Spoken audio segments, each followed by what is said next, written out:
afternoon, everyone, and you're very welcome to the HEA ESD Spotlight Series. My name is Mark Kelly, and I'm currently on secondment with the HEA as a National Policy Advisor on Education for Sustainable Development. Thanks for taking the time to join us after our summer recess. So the Spotlight Series is going to run between now and the middle of October or November. So we're really looking forward to today, where we have TUS and a range of speakers looking at lots of different aspects of ESD and their practice in the Institute. So to start off, I'm going to hand over to Seamus Hoyne, who's going to give you an outline of the session. Thanks, Seamus. Thanks very much, Mark, and thanks for hosting us. Thanks everybody for joining. As I said, my name is Seamus Hoyne. I'm Dean of Flexible and Work-Based Learning in the Technological University of the Shannon. I'm delighted we're able to bring together a range of speakers from the university who work across different disciplines and also different areas from research to education and outer engagement. And you're going to hear, I suppose, some of best practices and approaches to sustainability within the university. And my colleagues Nuala and Nuala will, I suppose, give you an overview of how we've brought the different best practices and approaches to education for sustainability together through a compendium, which you'll hear about. And so we've been able to gather from, I suppose, a grassroots bottom-up approach, the wide range of activities around sustainability in the university. I did promise Mark I would only be 60 seconds, so I've about 10 seconds left. Just to say, I suppose this Spotlight series is a fantastic initiative. We all need to share and give examples of what we're doing and to make sure that we get sustainability ingrained in the culture of a best practice of everything that we do across our universities. And we're delighted to share and hear from others as well as the Spotlight series continues. So without further ado, I'm going to pass over to Nuala, who'll give you a background to how the SATLE funding has been used to, I suppose, develop knowledge and expertise around sustainability within the university. Thanks, Nuala. Thanks very much, Seamus, and again, also thanks to Mark for allowing us to present on our activities here in TUS in relation to ESD. My name is Nuala Harding. I'm head of our Centre for Pedagogical Innovation and Development, and I'm just going to focus particularly on our strategic alignment of teaching and learning enhancement funding and how that is helping us in relation to ESD projects, and also in terms of achieving strategic aims of the university and of CPID. So I'm just going to give a little bit of context first. So because SATLE has moved to multi-annual funding, it allows us to resource, first of all, ESD. So we have Noelle as our ESD, Dr. Noelle O'Connor as our ESD champion and educational developer. In addition, TUS was the first university in Ireland to establish an OER, dedicated OER, Open Educational Resource Librarian, which links in with this work as well. And finally, it helps us fund our instructional designer to assist with the development of open educational resources. We have our certificate in embedding ESD in the curriculum, which is part of our flexible pathway to an MA in academic practice, so level 9 special purpose award. We have learning enhancement projects and communities of practice funded under SATLE. We are committed to open educational resource sharing, and so again that idea of dissemination. And finally, we're involved obviously in our relevant committee here in the university. Our work is underpinned by 4 of the 17 goals, and I'm not saying we're ignoring, the other 13, but in particular, we've selected these because it allows for overlap with others.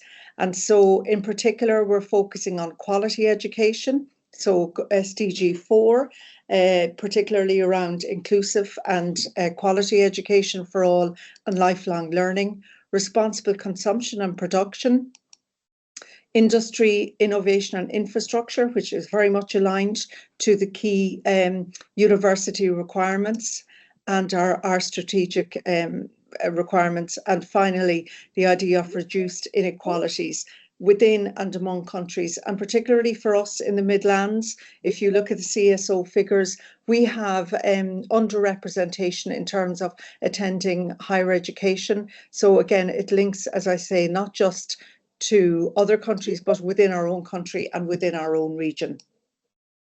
So in relation to our certificate in embedding education for sustainable development in the curriculum, again, Noelle is the lead on this special purpose award, and you can see the aim there. So again, linked to quality education, SDG. It's 100% CA and very much authentic assessment, which is designed to ensure that students get awareness and insight into ESD issues, and also looking at practices and how they can embed it within the curriculum.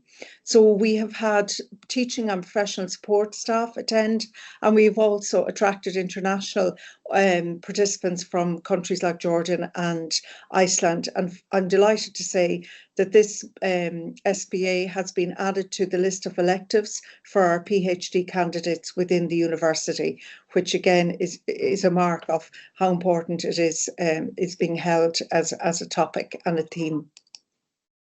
In addition, we have ESD themed learning enhancement projects, our communities of practice. Now, I'm not going to read these off, but again, linking back to those 4 SDGs, for example, some are related to quality education and the provision of that. We could look at that specifically. Some are related to responsible consumption and production, particularly in relation to food production, our hospitality, tourism and leisure programmes, both in the Midlands and the Midwest. And all link in with the compendium, because we have examples of each of these 4 SDGs in the compendium that Noelle is going to speak about. Likewise, industry, innovation and infrastructure. We've had some really interesting projects here, particularly the one relating to the development of a Formula One car from old resources. And finally, reduced inequalities. So again, you can see key communities of practice are learning enhancement projects that have been funded under SATLE, linking to this particular SDG. So a little flavour of the kind of activity that's been going on. So our Tower Gardens, our Formula One students, etc. Key, I suppose, which should be obvious from here is, we're encouraging staff student partnerships, student partnerships under this theme, which has a significant impact. And also all our LEPs and COPs have to be cross-campus. So in relation to our commitment to the development of open educational resources, this is key for us. We see our resources as being important to allow, not just nationally, but an international audience to access them. So what we produce, we either share it on our open educational resource platform in the library here in TUS, or also in addition to the National Research Resource Hub with the National Forum. So Noelle is going to speak to this, but it's some idea of the recent launch of our recent compendium. And in addition to that, we've had previous compendia, which are also available and which may be of interest. And also, under this theme of developing open educational resources, we have also launched 2 courses on academic integrity, one for students and one for staff. Both are available at the National Forum Research Hub under the open courses, and also they can be embedded within the LMS of a university or institute if required, and you can get information on how to do that from the National Forum or from ourselves here in TUS or in SETU, and there are contact details at the end. So in terms of impact, I'm not going to read these out, but there's been a huge amount of impact, ranging from our curricula to guideline development to the OER and to continued collaboration now with our colleagues in the Southern Alberta Institute of Technology in Canada, where we're working on them on ESD projects, including the development of a compendia. So thanks very much, and I'll hand over to Noelle. Nuala. Good afternoon, colleagues. What we'd like to do now is kind of give you a flavour of our recently launched compendium of embedding education for sustainable development in teaching, learning and assessment. It's the first compendium within Irish higher education, and today I'm delighted to say that 4 of the submissions authors have agreed to present their research with you today. We have 44 submissions in this compendium, and you can see there the QR code. You can scan it to download the compendium. So without further ado, I'm going to hand over to my colleague, Dr. Rita Scully, who is based in our Limerick campus. Just to give you some background to the project that I was involved in, it was a European project that a number of universities, 3 universities and 2 teams of secondary school teachers were involved in it. So it's called the Go Green project. And what we were specifically looking at in this area was to assist, aimed predominantly at secondary school teachers, but certainly resources could be used by others and adapted for others. So as I said, it's EU funded, so all of the resources are freely available, and it's hosted on a website, so the links can be forwarded on in relation to that. So if I could just get you to move on, please, to the second and just the next slide. Sorry. Great, thank you. So the idea behind this, as I said, was trying to support secondary school teachers. So secondary school teachers predominantly they're going to be specialists in their particular area, and very difficult for them then to try and bring on top of that sustainability and sustainability projects into their curriculum that will also support the subjects they're going on with. So what we were finding in our initial discussions and interactions with them is that there was a huge appetite from secondary school teachers to want to bring it into their classroom, make it relevant to their students, but where to start? You know, you had some doing excellent work, both in Ireland and in European schools, and others were struggling but wanted to move on with it. So that was the impetus behind this project. So if we could move on, thanks, Noel. So we developed a number of resources. So 3 broad zones of resources, let's say. First of all, what we started with was 5 e-learning packages. So this was an effort to allow the teachers to get up to speed with the core documentation, the core information that was available there, because it's, you know, if you're expert in the area, there's a wealth of information available. But if you're a maths teacher, a geography teacher, an English teacher, you're starting from scratch in many cases, trying to get your head around it and then trying to bring it into a relevant situation for the students. In addition to that, then we worked through the different areas. So we have 5 particular areas, you'll see them there, each one is noted. And each one of them had videos, supporting documentation, and training information embedded within them. So each would stand on its own, aimed at teachers, but some of the feedback we came back was that teachers were actually using them as a resource in their classrooms as well with it. If you could just move on there one more, thank you. So those e-learning packages were broken down into those 5 core areas. So dealing with ethics, dealing with, first of all, I suppose, the broad basis of what sustainability is and how to work through that with their students. Then moving into the area of, I think the next one then is on the competencies in sustainable development, particularly in education. So we wanted to keep this focused to the education area. Ethics then and actions, I suppose. Many students and teachers are feeling it's such a big area. What can they do in their school, in their classroom? How can they make a contribution to it? So we wanted to give ownership back to the teachers and students so that they could feel more empowered to be able to work with different tasks to support that sustainable development. And the last one then, or the last 2, was looking at problem-based learning and active incorporating, I suppose, that learning and the activities in the classroom, and having that interdisciplinary approach we were seeing that things like maths, science, geography were often seen as kind of they're the sustainable areas maybe, and we wanted to show that it's applicable across all of the curriculum.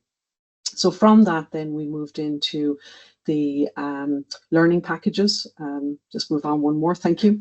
So these were the lesson plans. So the next stage for the teachers, once they were up to speed with what they needed to know about it, was now delivering this in classrooms. And again, putting together comprehensive, detailed lesson plans. So we went through over 30 of them. Teachers recommended different areas that they'd like to see these developed on. So they were the areas that we worked on. On the next slide, you'll see just an example of where there's a little bit more detail of particularly what subjects are relevant to that particular lesson plan. So when the teachers are in on the Moodle site, or sorry, on the website, they're able to go in and see, well, if I'm doing biology or if I'm doing engineering, these are the ones that can be filtered out and used for it. I might just get you to move on that one. So it's another example of it. And if you could move one more slide, just going into one of those lesson plans. So all of them had the same broad structure, the challenges, what the subjects were, the level that they were pitched at for it. So quite detailed. It wasn't just, I suppose, a paragraph running through it. On the next slide, you'll see where we have the learning objectives of the skills and the competencies that those students would be taking on board and being challenged to develop and improve in their skill set.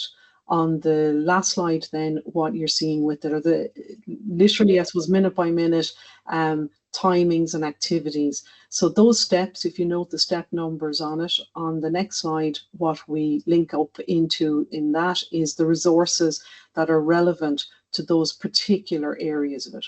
We did include timings, but that's very much down to the teacher as to how much detail or how little detail they would like to go through. So if you see at the bottom of that section there, the teaching resources, the specific resources are linked back to the steps in that lesson plan. So again, all of the resources are there for the teacher. So that's there for all of the 30 plans. The last section then was dealing with the very end that I mentioned there, those documentations. And the next stage then was the syllabus. So what we did with this was, I suppose, maybe looking to the future really of trying to encourage governments and encourage policymakers to look at putting together this framework where you can have that cross-application across all of the modules rather than a standalone sustainability type subject at secondary school level, but to embed it across the board. This stage of it included a broad structure, the framework itself, first of all, and then the next stage of it was going on to the structure of how that would be put in place. So I might get you just to move on to that one again. Thank you. So just very briefly, the methodology was just hitting the main objectives, what was aimed for it. All of these documents are available on the website. The learning objectives that would be there, how a school would structure it, and then the assessment process that would go with that in relation to that area of sustainability. The next stage of it then was looking at that syllabus structure. So looking at both the STEM areas, the social science and the humanities areas, and indicative hours. You know, again, we're just trying to give flexibility for the teachers, give them some sort of support and encouragement with it. And the last section then that we would have included is quite a comprehensive assessment grid. I just grabbed one screen of it. It goes on for a number of pages. But again, assisting the teachers in having those tools available for them. I should have mentioned earlier, in each lesson plan, there's also usable and downloadable templates for each stage of it that's needed. There's also pre-assessment tests and post-assessment tests already built in for each one of them if teachers choose to use it. So it's presented really as a support for the teachers and hopefully resources that they can dip in and out of rather than having a blank sheet to try and work with. So thank you very much for your time on that, and apologies for the technology, but I think we got through it. Thank you. Thank you, Risha. Thank you. I'd like to hand over to Dr. Marie Taylor. Marie, just hopefully you can share there. Good afternoon, everybody, and thank you for this opportunity to discuss the Green Hive project, which is one of the projects we have here in Thurles that is focused on sustainable development education. So I'm with the Sustainable Development Research Institute. You can see our website address there. And myself and my colleague Elaine worked on the Green Hive project, which is a European funded project. And please pay a visit to our website and our LinkedIn page as well for more information.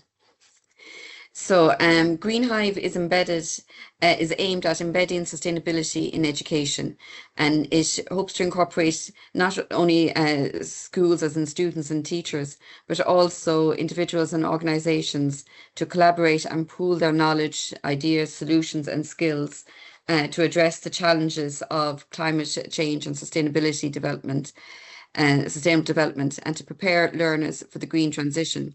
Now, Green Hive is aimed at the VET sector, the vocational education and training sector, but its application can be across all sectors, primary, secondary, higher education, etc. So the main objectives were to increase the capacity of the educators to learn to prepare students for the green transition, because a survey that was conducted at the start of the project found that teachers lacked the confidence in teaching about sustainability. For example, about the vocab associated with sustainable development education, etc.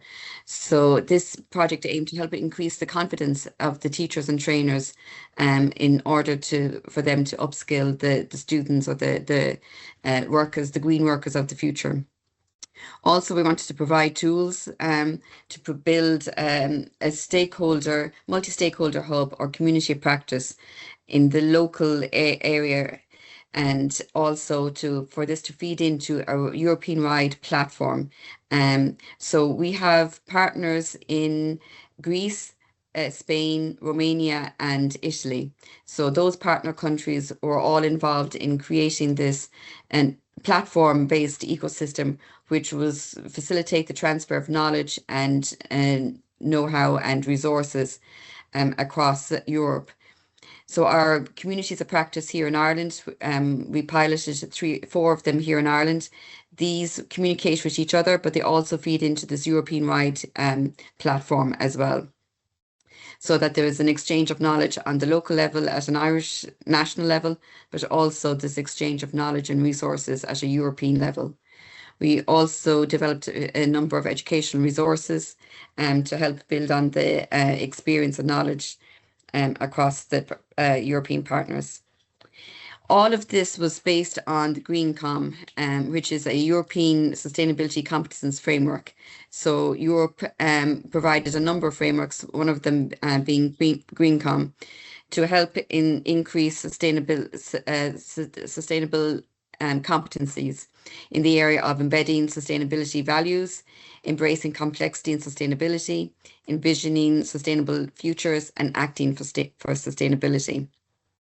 So as you can see, this is just a brief kind of synopsis of what each of these areas has. So each of these 4 value areas would have 3 competencies associated with them.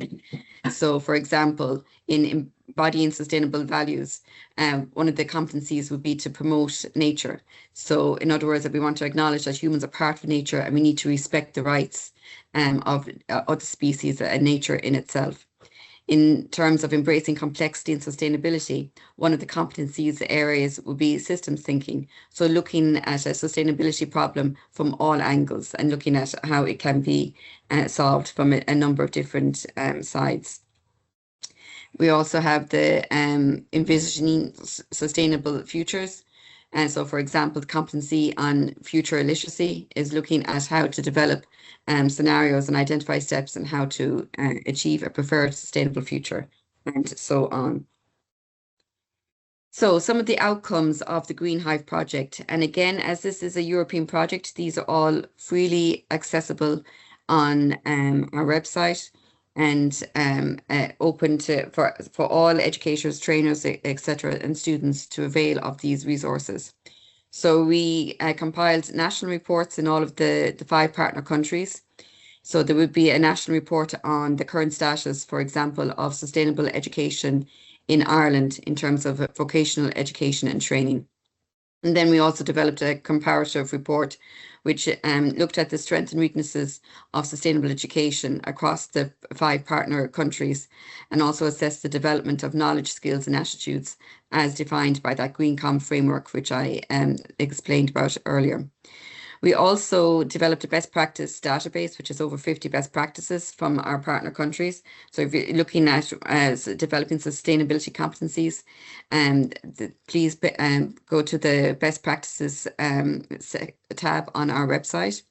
We also developed a methodological framework, and this is to help teachers and trainers, if they want to develop, for example, a local community of practice, how to go about that. So it outlines the functions and the roles of these hubs, how to connect with each other, and also how to feed into the European-wide platform as well. So we looked at things like, for example, governance, communication, etc. We also developed a number of reports, etc. So one of them is a how-to guide and how to set up your local community of practice. Developed a number of infographics or canvases in order to help facilitate the management and the growth of those hubs. We also developed a number of MOOCs and videos associated with those modules as well. And they looked at things like best practice, governance, transfer of knowledge, etc.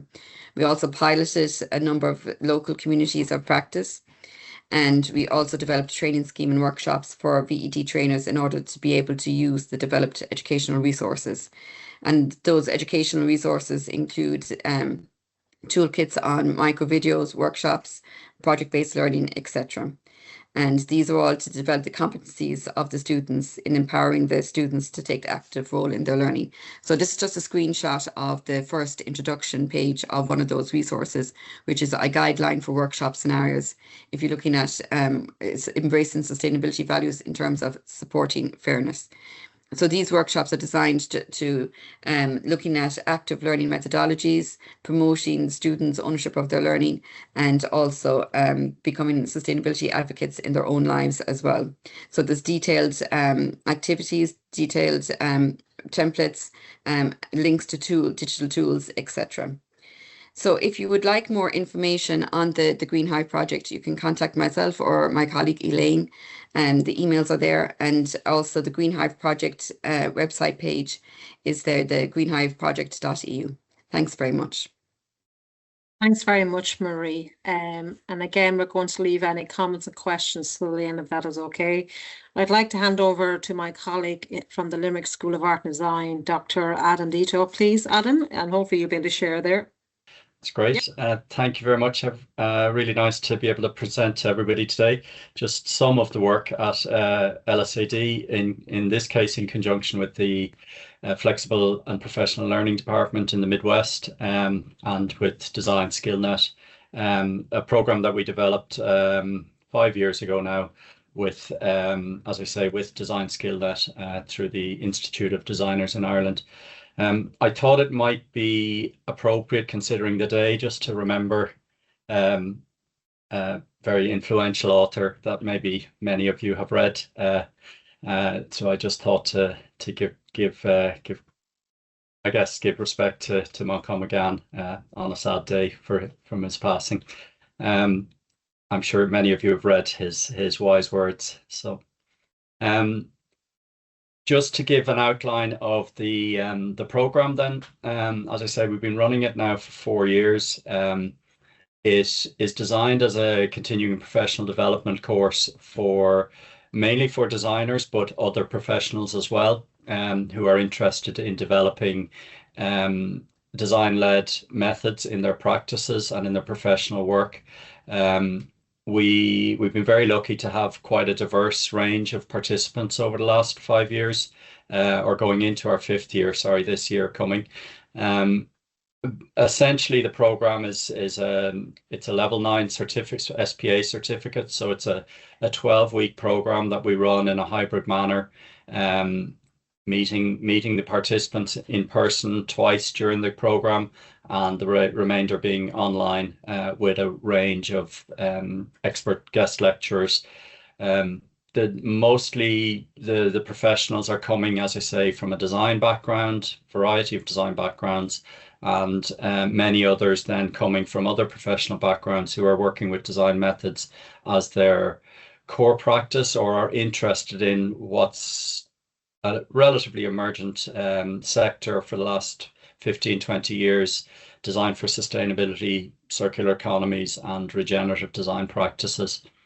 So the keywords are there on the screen. You're probably reading quicker than I can speak it. So really we're interested in upskilling designers and other professionals around interdisciplinary collaboration, regenerative, circular, and sustainable practices, so as they can implement it into their work practices. And as you'll know, many designers will work in client-led briefs. So effectively, we're trying to give the designers the skills to work with their clients, and in many cases inform their clients and inform the briefs. A lot of clients coming to designers, be they graphic designers, product designers, interior designers, fashion designers, often are looking for leadership in that space and looking for expertise to bring them to a new space or bring their companies to a new space.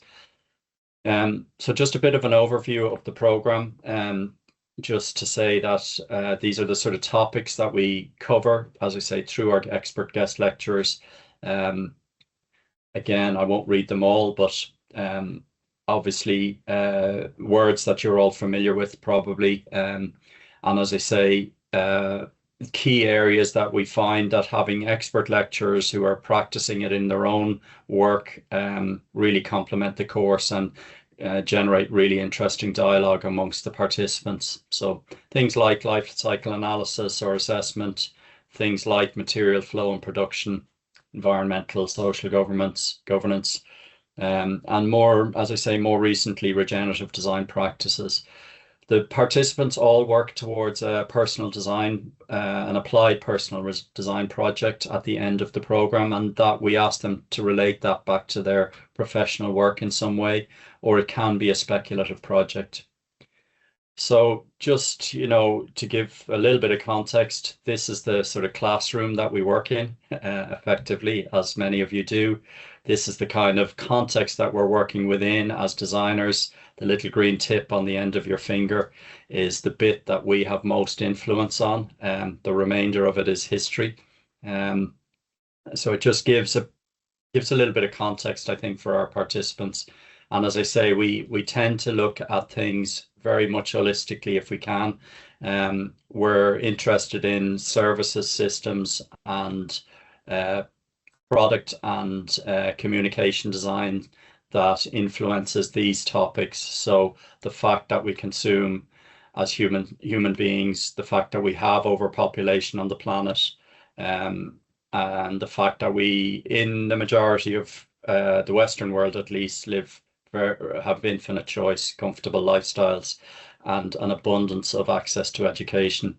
And more importantly, in recent years, we're really starting to look on the course at how generative AI has an impact at a design level. How can we mitigate some of that impact practically and in an applied manner? So this is our core sort of focal point. I guess we talk about sustainability. I think we all struggle with the term. It really just maintains the status quo at best, sustains our existence, but we're trying to move towards regenerative practices that do have positive social and environmental impacts. Some work that we did through a European Erasmus Plus Knowledge Alliance program a number of years ago, circulardesigneurope.org, just tried to contextualize and position design for sustainability, regenerative design, etc., on a wider matrix. So again, just helps the designers and the other professionals position themselves and position the projects and the work that they're doing. And again, something you're probably all very familiar with. This is from the this generically known as the butterfly diagram from, in this case, from the Ellen MacArthur Foundation, just looking at circular systems and the whole concept of bio and technical nutrients and how we use them and how we reprocess them. Okay. I just thought to mention some of my collaborators, again, as respect, many of these contribute to the program as expert lecturers, but all of them have contributed content and continue to contribute really excellent dialogue throughout the program. So it's been a very, very valuable exercise for us, but I think more importantly for the 70 or 80 plus participants that have come through the last 4 years of the program. And if you're interested, or if you know of anybody who's interested in participating, they can click the QR code, and we'll put I'll put a link to the program into the chat at the end. And as Noelle has pointed out, this program is featured in the compendium of embedding education for sustainable development and teaching, learning and assessment at Thurles. So this along with a few others. Thanks very much for listening, everybody. Thank you very much, Adam, and thank you for your presentation. It's great to get a different perspective on things from the design perspective. And our final presentation in relation to the 2 CSE compendium today is Dr. Gary Stack. Gary is based in our Athlone campus, so we're doing something completely different now, Gary. So hopefully you can share there. Great stuff. Thanks a million, Noelle, and thanks a million, everybody, for joining us this afternoon. So I'm just going to try and share my screen now. Great stuff. Thanks a million. So thanks a million, everybody.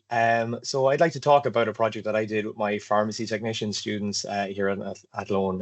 As Noelle says, I'm a lecturer in the Department of Pharmaceutical Science and Biotechnology here in the Athlone campus, and I'm also the chair of the Green Campus here in Thurles Athlone. And this project arose from discussions that we had with our BSc pharmacy technician students around sustainable healthcare. So I suppose it originally arose from work that we were doing with the students and general discussion about how we can make healthcare more sustainable. And I gave the students a general overview, I suppose, of some of the key concepts in sustainability in healthcare. And then we subsequently had a workshop where I challenged the students, I suppose, to pick out key areas that they felt that they could take action on, both within their work and I suppose, you know, as part of their coursework in a subsequent semester, in order to create an event where they could try and raise awareness about a sustainability topic related to health. And they very much themselves chose to focus on the concept of inhalers, and in particular metered dose inhalers, ones that have a propellant, and the climate impact that those inhalers have. So students in particular were even themselves taken back by considering the environmental impact, the global warming potential of the use of these metered dose inhalers that we take somewhat for granted in healthcare. So you can see the stats there, like 100 doses of an inhaler, so half a typical inhaler of that particular type is equivalent to the global warming potential of a 290-kilometer car journey. And the students were very passionately engaged in the idea of doing something about this. So we set to work on creating an event that the students would lead in the second semester of their year, where they could try and raise awareness about the environmental impact of inappropriate inhaler use and could try and take action on this. And I suppose, again, it relates very much to the principles of sustainable clinical practice, sustainable healthcare, as outlined by the Centre for Sustainable Healthcare in the UK. And it very much aligns with a lot of the key principles of this, because a lot of the time when we initially do our workshops on sustainability in healthcare with students, they focus on paper use, turning off the lights, you know, that kind of thing, heating. But when you, I suppose, broaden it and help them to understand some of the things that have the biggest environmental impact, it's only then that they, I suppose, see the value of taking action in different ways. So when we talk about the environmental impact of healthcare, And one of the main things that healthcare students and staff can do is actually to promote health. So prevention first and foremost, because if people remain healthy, they don't need healthcare and they don't need to consume those carbon-intensive resources. Empowering patients to engage in more patient self-care is also a really important part of reducing their consumption of resources. Then we move on to lean service delivery, so streamlining care and reducing waste, and then switch into low carbon alternatives. So as the students delved into this and discussed this among themselves, they very much felt that it wasn't just about ensuring that inhalers were not disposed of inappropriately. They also felt that they should take action to encourage the correct use of inhalers as well. Because I suppose the double benefit of that is that if people know how to use their inhalers correctly, they get the most benefit from them. They don't need subsequent care in a hospital setting and don't consume all those resources. It also means that the inhalers themselves, they don't expire. They're, the resources that go into making them aren't wasted. And then after that, that to make sure that the inhalers that are used, that are expired, and that they're disposed of appropriately, because that propellant that's contained within that particular type of inhalers, if it's not disposed of appropriately, it's released into the atmosphere, and like we saw, it has a massive greenhouse gas warming potential. It needs to be disposed of appropriately in the typical yellow bin in the pharmacy, and destroyed by heating to high temperature, and then it dramatically reduces the environmental impact that it has. So we decided to stage an event, or should I say the students decided to stage an event as part of our Athlone Green Week, and they decided to hold an event on that day where they would promote correct inhaler use, they would promote the correct disposal of inhalers, and they would engage with people on the campus to that end. I was supported in this by our professional colleague, Karen Malef, and you can see all the student partners who helped with this project there. And it really was student-led from start to finish, from inception to the actual delivery. And I suppose that's what we want it to be, because these are the people who are ultimately going to take action. All we can do, I suppose, is give them the opportunity to explore what it is that they might be able to do. So the aims of the project ultimately were to educate pharmacy technician students of the climate impact of incorrect inhaler disposal. And once that was done, then it was to raise awareness of the climate impact of incorrect inhaler disposal and correct inhaler use across the Athlone community and the wider community through social media. And practically, we had a stand during our Athlone Green Week, and we advertised it for the week prior to the event. And then we collected used and expired inhalers, and we partnered with a local pharmacy, McSharry Pharmacy here in Athlone, to ensure that they were ultimately disposed of correctly, to ultimately practice what we preach in that regard. But a big aim was to empower these pharmacy technician students to act as agents of change for climate action. So as we said, this event was part of the Athlone Green Week in conjunction with the Green Campus, but it also formed part of the students' coursework as part of a module in medicines optimization that they were doing in the second semester.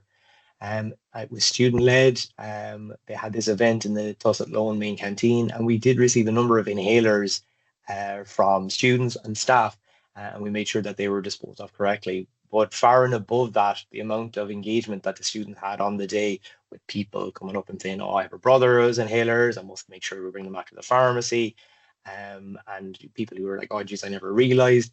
But we also then engage with people on how to use their inhalers correctly. And it didn't just have to be, the metered dose inhalers, a particular type that were collected on the day.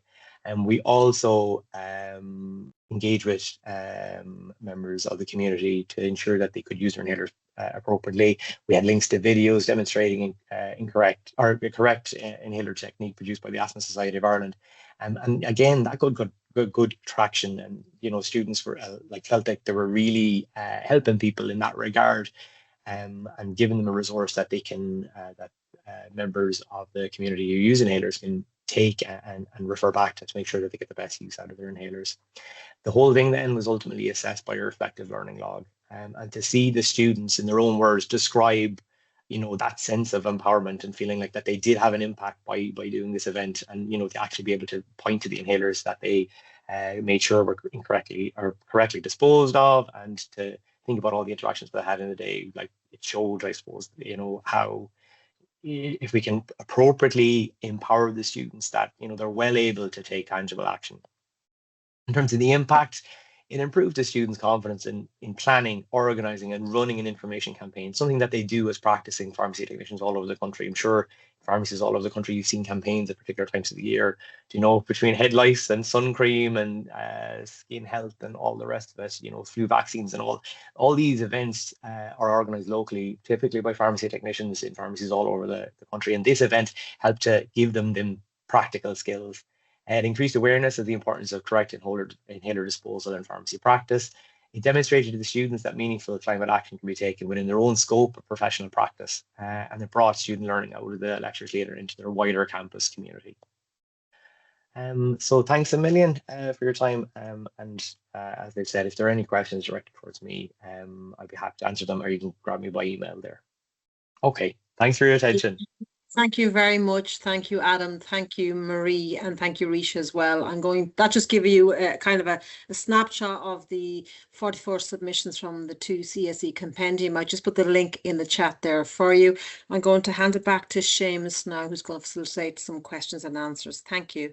Great, thanks, Nuala, and again, thanks to all the guys for their presentations. And I suppose we would love to have everybody of the 44 contributions to the compendium to present, but I suppose we picked a snapshot, and again, I suppose the compendium really does focus about where ESD is occurring across the university through research, through engagement in the classroom, undergraduate, postgraduate, flexible learning programs. So I suppose the beauty of what's happening is that there's a huge amount of work happening across the organization, and sometimes people maybe don't even know that they're doing ESD because they mightn't call it that.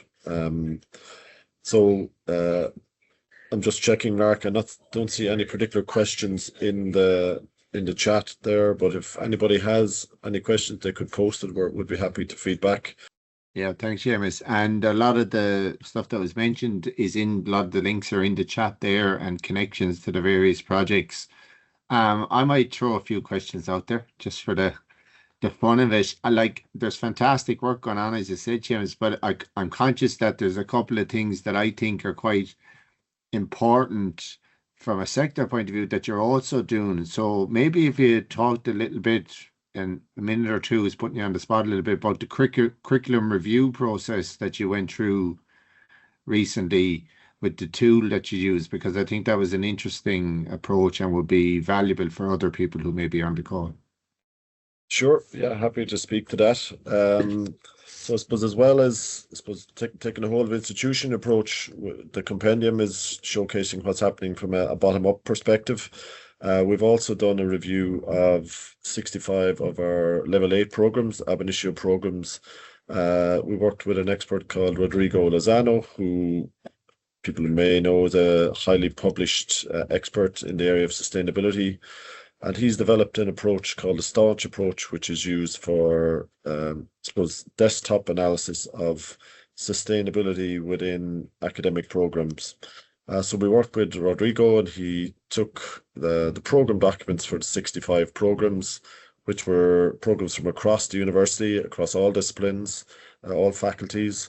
And over a period of a couple of months, he reviewed all of those and looked at where there was a presence of sustainability in the programs in the context of the environmental, social and economic pillars of sustainability, and also then looking at transversal competencies and skills around sustainability. And then I suppose he measured the presence and then the depth of attention that sustainability topic was dealt with. So in some cases, it may have been just an introduction to a particular aspect of the environmental aspect of sustainability, or perhaps a social topic around inequality. But in some, there was actually real depth of focus within the modules and the program on sustainability. So it's given us a desktop analysis of our programs. It doesn't reflect maybe some of the things that are happening in the classroom, because academics and lecturers do things in different ways in the classroom, but it's given us a a benchmark, and it is very useful information that feeds back into new program development. It gives program teams information about keywords and how they might structure their modules and their programs to during programmatic review or program development. And I suppose we've broken down then the content, and we'll be sending that out to each of the departments and and the faculties, that they can share and consider in their next phase of program development, or indeed in any specific module amendments that they might do over the calendar year or the academic year. Yeah, thanks, Seamus. And there's a question there by Brian in the chat about, is there any disciplines that you found more difficult to engage with ESD? Some areas like engineering and tourism can engage more easily, but others find it harder. I suppose like you put this compendium together, there's a huge amount of work in it. It's a brilliant piece of work, very multidisciplinary, but there's probably identified sort of gaps as well. So I don't know if anyone has any thoughts on that. Yeah, Noel might speak to that a little bit. I would say, just before you go ahead, Noel, is that I come back to that point that people are doing sustainability, but not ESD, but not calling it ESD. And maybe we're sure that there are academics out there doing stuff, but maybe didn't see it as something that they could put forward into the compendium because it's, in their mind, it's not sustainability. So I think to Brian's point, that is a particular point in terms of engagement. But I think this compendium has really brought to light lots of different stuff that across disciplines. So Noel, if you want to, I suppose, touch on that. Yeah, no, I just when I saw Brian's question there, I just flicked through the compendium again, just looking at the submissions, and I suppose my own background is very much travel and tourism sustainability.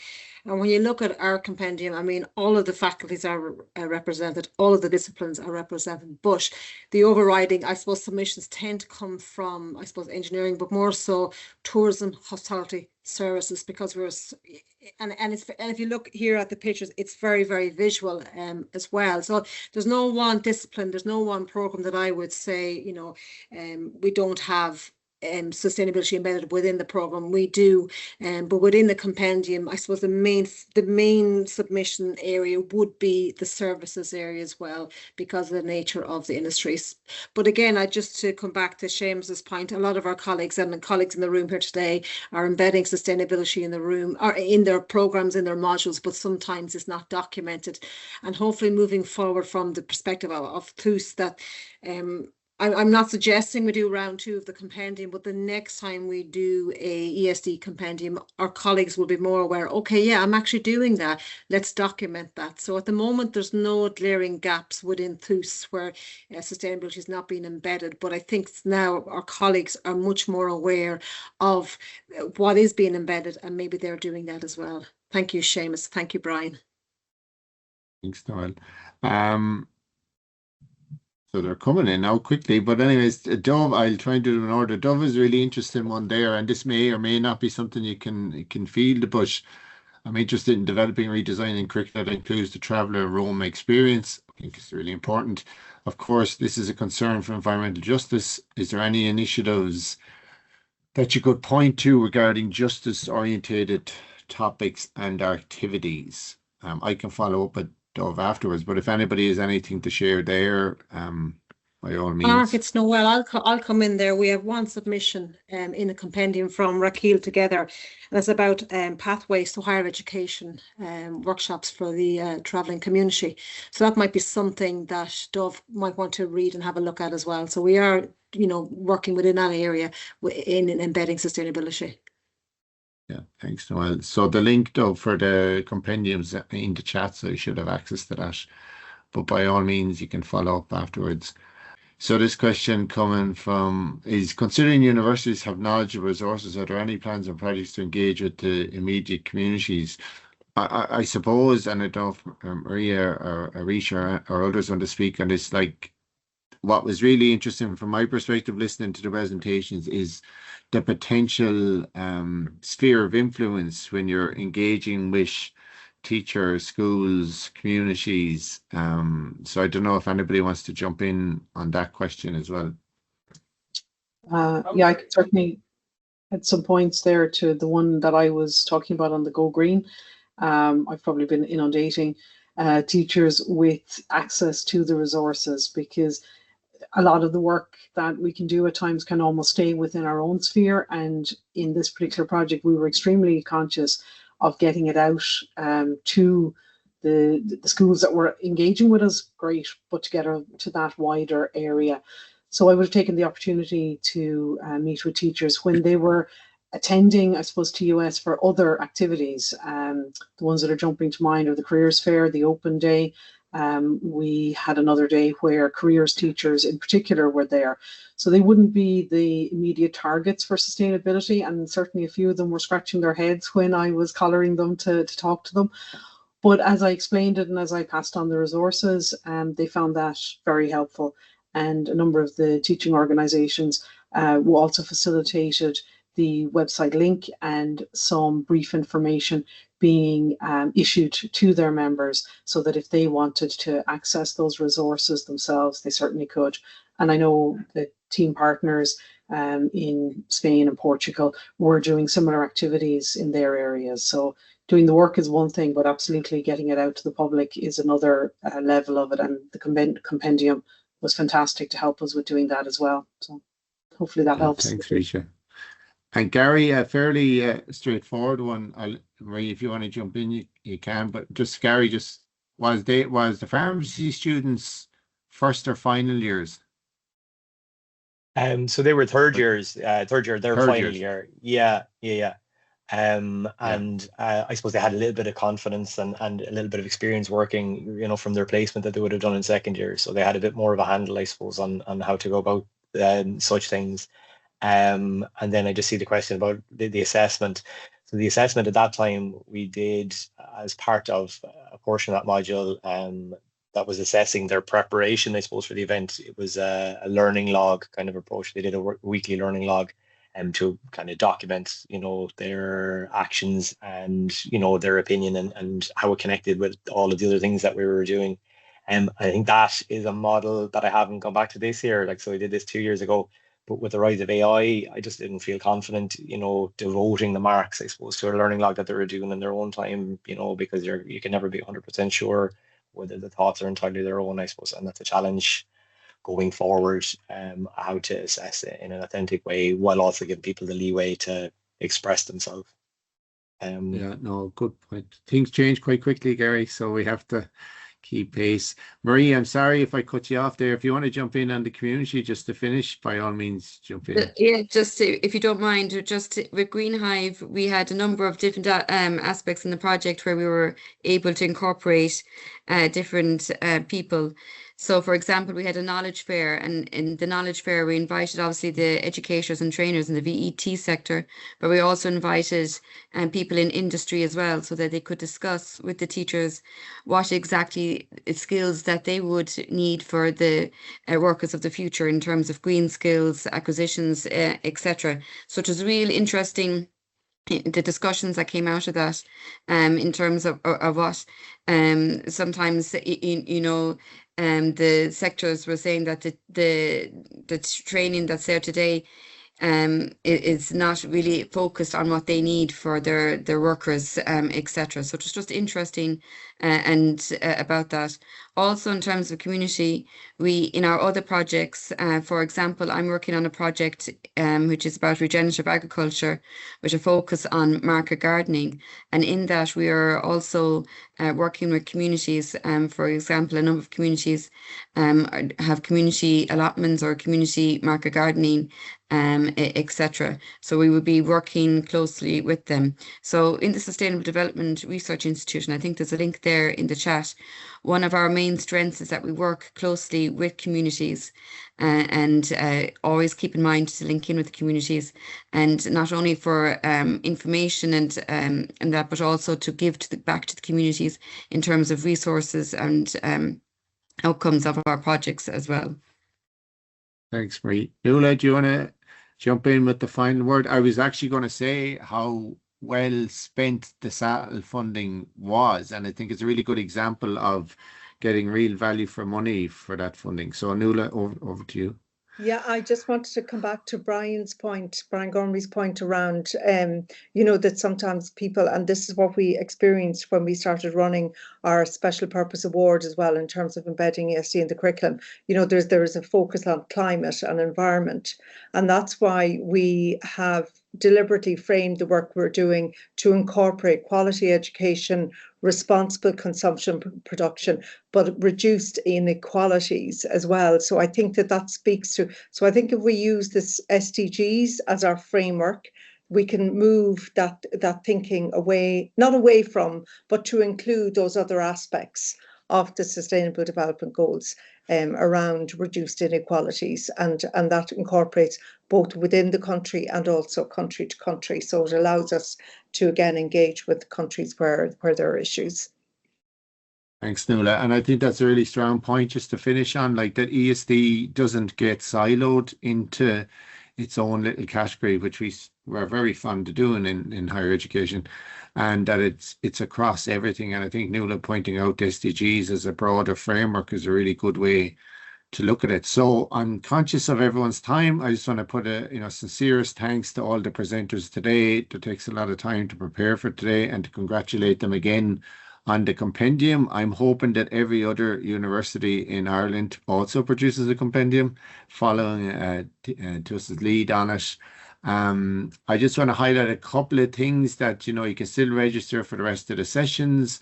Every session is recorded, so it'll be up on the HEA website and the links. And we still have the call for the ESD case studies, or the OERs, but we're going to have a closing date of the 17th of October. So for people on the webinar today, there's still an opportunity. The template is online, so you just go in and fill out the template. It's quite easy, and we'll have the compendium up there before the 17th of October. And finally, next week, we're delighted to have the Royal College of Surgeons Ireland at the same time. So looking forward to that. So thanks to everybody. Have a great afternoon. Stay safe in the storm. Hopefully it won't be as bad as they say, but take care and have a great weekend. Thanks, Mark, for all your work. Thanks. It's fantastic to be able to contribute. Take care.